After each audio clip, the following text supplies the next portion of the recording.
Hey guys, the humble Southpaw here.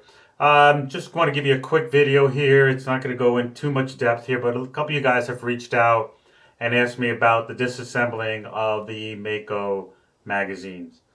There's nothing in the owner's manual. There's nothing on Kimber's website.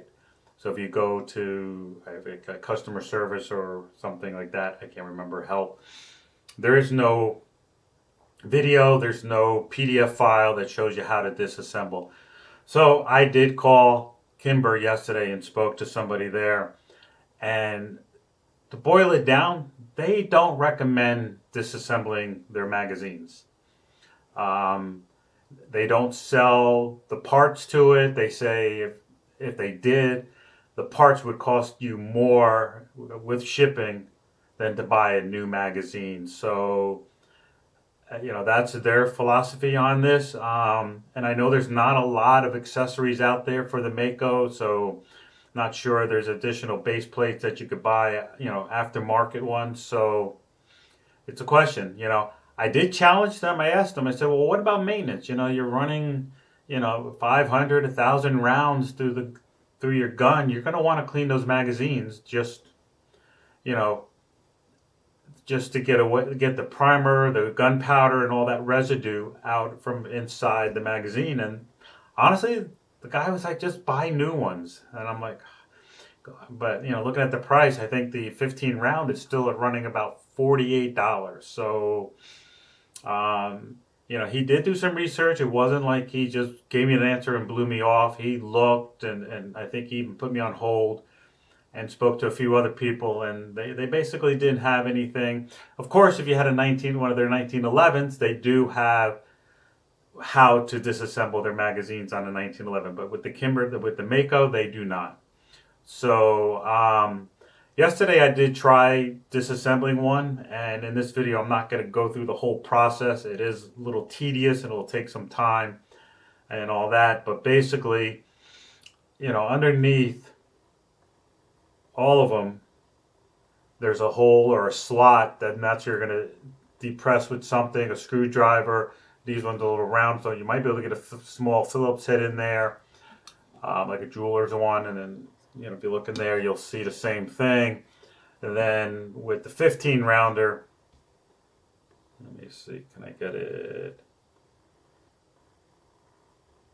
I'm trying to get it in there. Is that slot, and then you'll see the wire there, the spring there.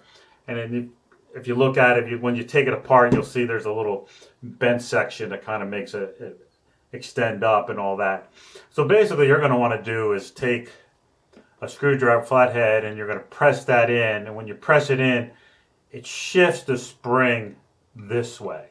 So it's off this slot here, which is your locking slot.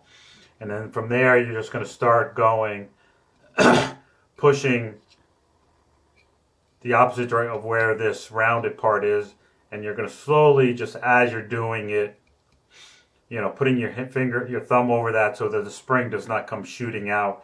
And I'll be honest with you guys, yesterday trying to reinstall it when I had it halfway up, the spring, I lost control and the spring went flying. So it is a little tedious, and the biggest challenge was getting it back on.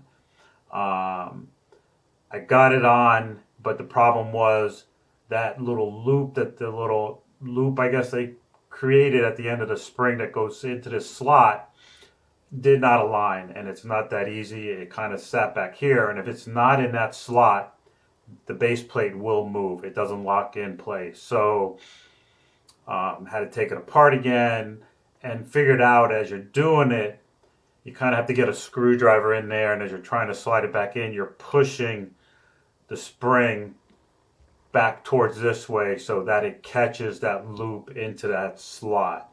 So it's doable.